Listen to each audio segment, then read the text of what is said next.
I'm here with Tracy Buckman from Marbella Dream Living, a long-standing real estate agency here that I've known particularly well over the years. Hi Tracy. Hi Mark, how are you? I'm very well. How are you today? Yeah, good, thank you. So we're here to find out a bit about you and a bit about the Marbella Dream Living and the business. So let's kick off. Tracy, tell me a little bit about yourself and how you got involved in this business. So, I am actually British. I was born in the UK, educated in the UK, and then my first part of my career was very similar to what you guys actually do. Mm-hmm. So I am financially educated. I was able to do loans, pensions, investment advice for clients for a very well-known bank, still out there, still going, so I didn't manage to ruin them. And then I decided that sort of style of life and that kind of career wasn't quite for me. So I went off traveling around the world and had an amazing time for a few years, and then decided that travel was where I wanted to be. So got really heavily into the travel industry. Ended up visiting lots of different countries, finally in Kenya, and then my dad unfortunately was not too well. So I decided I would come over to Spain for 6 months, and that was it. I fell in love with the place, with the country, with the people. Dog later, house later, and then I started with this career. It was a little advert that I saw, but you know what? I think I can do that. I applied, I was given the job, and haven't looked back since. That little advert was for what? For Marbella Dream Living. Oh. Actually for, it was originally for a telesales person, and I decided that I would apply for that position. And I was very, very fortunate that the managing directors, both of them, saw something in me, and I was trained and educated by them and given so much sort of tutorship from them that I was then able to go on and become one of the sales team. So tell us a bit about the company that you work for, Marbella Dream Living. I'm incredibly lucky, considering it was the first position really in real estate as a real estate agent. I think I chose one of the best. We're very proud of our reputation, we're very transparent, we listen very much to our clients, but I also, as I mentioned, our two managing directors have been on the coast for over 40 years. They've been in real estate for pretty much that length of time. Marbella Dream Living as we know it now was founded in 2010, but we were able to feed off all of the experience from previously. Clive Saxby, one of the managing directors, was very high up in Ocean Estates, which was massive at the time, one of the biggest companies across the industry. I know the two managing directors, the managing partners, pretty well. They both been very influential in my career. Yeah. For that, I thank them very much. So and both David and Clive were very encouraging to me as a young whippersnapper getting involved in starting up a business, and that was very helpful. So there's always a fondness that I have for. And they're happy to share that as well, because many companies we found as well, obviously experiencing that although they want individuals to do well, with both Clive and with David Woodland, they've always fostered that really nice team spirit, that we look after each other as a team. We work together as a team, we present together as a team, and everybody's there to help each other succeed, rather than some of the agents that you do find and some of the agencies. Yeah, I found that with David and Clive, is that they're very nurturing and they're very encouraging, and that can be very helpful when you're finding your feet. Yeah. Is that right? It was incredible. The learning curve that I had with both of them, plus the opportunity that they gave me, has been absolutely incredible. I don't think I could ever ask for any more. But it is nice because they've also introduced us to so many different people, professionals such as yourself, which also makes our life so much easier. Now, I know last year was a bit complicated for Marbella Dream Living. Can you explain to us what happened? Following quite a long battle with cancer, we did actually lose Clive, which hit us and impacted, as you can imagine, personally, as well as professionally. So the whole of the team were impacted by his loss. But we also had to share that loss with the whole of the coast. He impacted so many different lives, not just in real estate, the volume of people that knew him that even now we still have that sort of the impact of him. You know, he was a huge force of nature, massive personality. I'm sure you'll agree that once you met Clive, you would not forget him. And between the sort of partnership with David, you know, it made them both such strong individuals. But for us, it was very difficult, and it meant that we also had to make quite a few changes internally and externally with our marketing, how we presented ourselves. And it's like a big ship. It takes a wee while to kind of move the ship across. But we had to do it, and we had to make sure that we kept our end of the bargain, which was to make Clive incredibly proud of us. Yeah. We're now in 2024. How's it started? Incredible. Yeah. Absolutely incredible. Generally, January can be quite a quiet month. For us, yes, okay, it's the first couple of weeks when everybody settled back in after New Year and the partying, and we obviously have to celebrate Three Kings. We're here in Spain. And then that was it. It just went boom, and it's continued to do so. So last week's a good example of juggling clients, juggling people that are already in the purchase process, viewings for our properties. We've got a great property management department, and our bookings for the summer rental season. It's just flying, absolutely flying. So it's a great 2024. So what are your plans of driving the business forward? Okay, well, we've seen a lot of businesses come, a lot go. There are a lot of sort of one-man bands across the whole of the coast that weren't able to survive during, obviously, the change through Brexit, through pandemic. For us, we're focusing very highly on our social media and how we present out. We're investing quite a lot of money per month into our marketing so that our appearance, we're making sure that we're well known. We know that we're already well known across the coast, but we're now focusing worldwide to make sure that everybody's getting the same transparent message from us. Okay, so you've obviously spoken to a lot of Spanish property investors. Mm-hmm. What are the most common reasons that they give for wanting to invest in this area? Well, there's one very obvious answer, of course. It's the sunshine, it's the lifestyle. Aside from that, infrastructure. We are very lucky that we have such a modern infrastructure. It's also incredibly easy for people to fly from various destinations around the world. Thanks to high-speed internet, etc. Many people can actually work here. And that's the difference. A few years ago, people had to go into offices to do their job. Now, so many work from home. If you're going to work from home, why would you want to be stuck in a wet, miserable country? You know, we have Norwegians, you know, so many different nationalities, that it's wet, it's cold, it's snowy for the majority of the year. They might as well come and work here. Yeah. You know, so now our investors are looking for a better lifestyle for themselves, but also to generate income on the side as well from investment properties. And that's one thing that we've managed to learn or adapt or take on board from the pandemic, wasn't it? Is that the fact that the internet connection is so good that we are able to work from anywhere. Doesn't matter. You can be absolutely anywhere in the world now. You know, as long as you've got a reasonable backdrop, then you can make your online phone calls, you can do your work, and then walk down to the pool. Most new developments now have actually taken this into account. So along with sustainability, which is another contributing factor to people investing here, most new developments now have already specified and selected co-working areas. So if you have a family in the apartment or in your house, what you can do is go down to the co-working area, guaranteed peace and quiet, you're guaranteed a nice calm backdrop to be able to have your meeting. And so it works. So what kind of clients are you looking for? Yeah. The nationalities, the biggest at the moment are, I would say, the Dutch. We also have an awful lot of Lithuanians, which is incredibly good. And I would say Poland as well. But a lot of countries, because we're considered a safe country, we're a very neutral country in so many ways.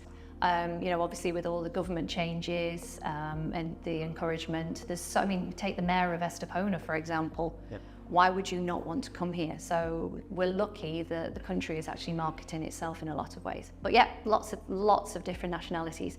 So many that you'd be surprised. Are there certain nationalities that buy cash, or there's certain nationalities that engage with the finance? It's a good mix. It really is quite a good mix. I would say that sort of Northern Europeans, your sort of previous Eastern Bloc countries are very interested in finance.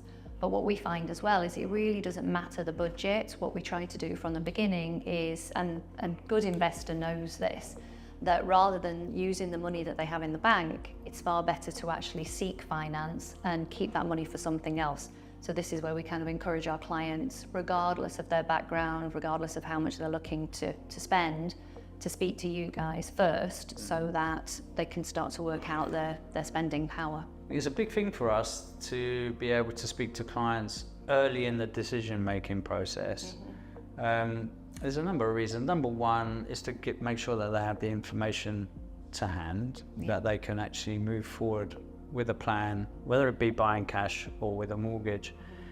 So they have information to make the right decision. But fortunately or unfortunately, getting a mortgage in Spain can take a little while.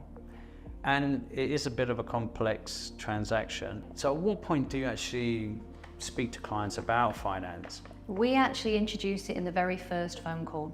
It is something that we ask. We need to know budget because it's not to be intrusive, it's not to be nosy.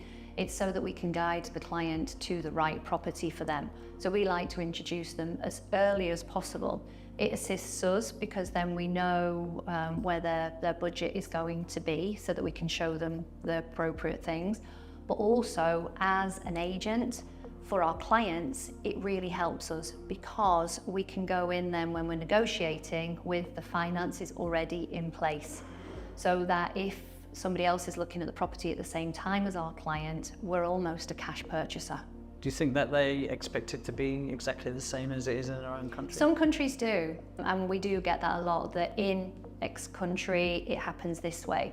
And it's also, I mean, Spain is an amazing country, but it is very unique in a lot of ways, and certain things do happen here that do not happen in other countries. For example, it is not necessary to have floor plans. If it's a new development, absolutely. However, if we're talking about a property from 20, 30 years ago, the floor plans will have been lost literally in the sands of time. Whereas if you go to another country, it's obligatory to have floor plans. So it's an explanation of how it actually works here to make sure that there's a good understanding. But yeah, it does work very, very differently to different countries. We get that a lot, especially from the finance angle.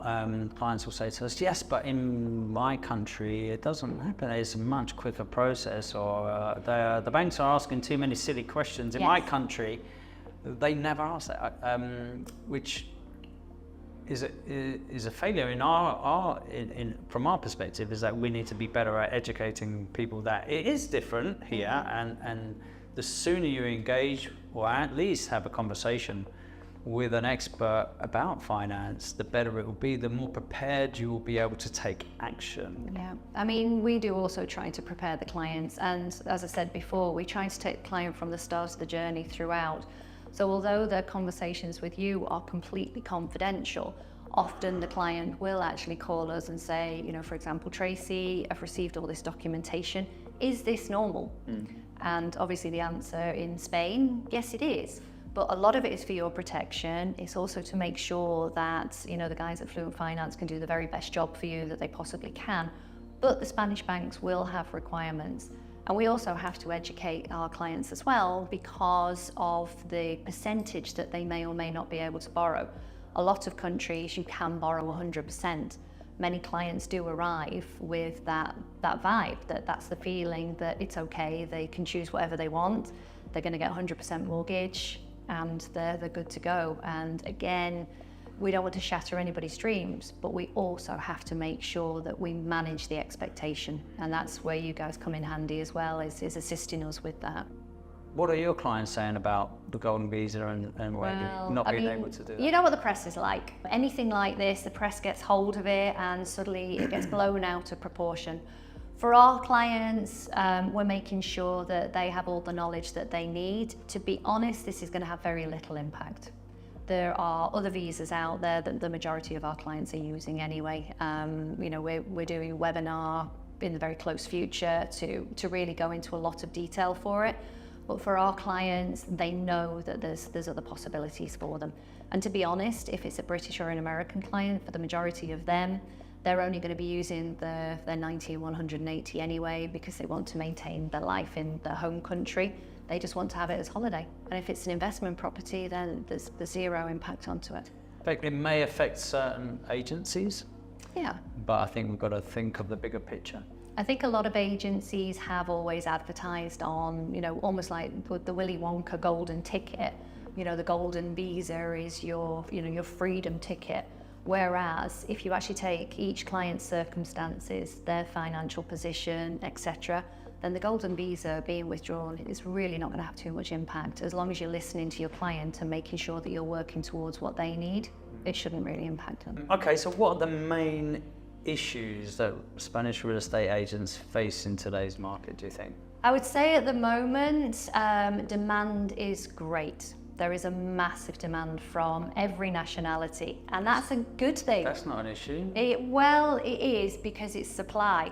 So things are moving really, really fast. So once upon a time, we could easily say to a client, listen, take your time, think about it, there's no rush. And it's not a sales ploy, but now we are having to say, listen, don't take too long, or we've got to have a plan B, C, and D. If this one goes, what are we going to go to? So we kind of have to, again, work that into the equation. So it's not a negative, but if you didn't do it properly, it could be. And again, if you're not honest with a client, it could bite you on the butt. So what you're saying is a lack of supply, there's not enough product? A little bit. Because of the pandemic, unfortunately, it did put a lot of new builds behind slightly, which meant that the release wasn't fast enough to cope with the huge demand that came in following the pandemic. They got bought up, and now we have to wait for new things to be built. And of course, construction costs. So supplies for construction have increased, which means that the minimum entry prices have also increased. That's new build. What about the resale market? Resale market, if you are a seller, very strong. There is so much demand for, a lot of clients love the idea of off-plan, and of course now it's so heavily regulated, the old threat of losing your money doesn't exist. But also many clients do need to be able to touch and to feel. They have to know exactly what their view is going to look like. They need to know how big 12 square meters for a bedroom actually is. So resales is holding its own, it's going well. So if I wanted to sell my property, how long do you think it would take me?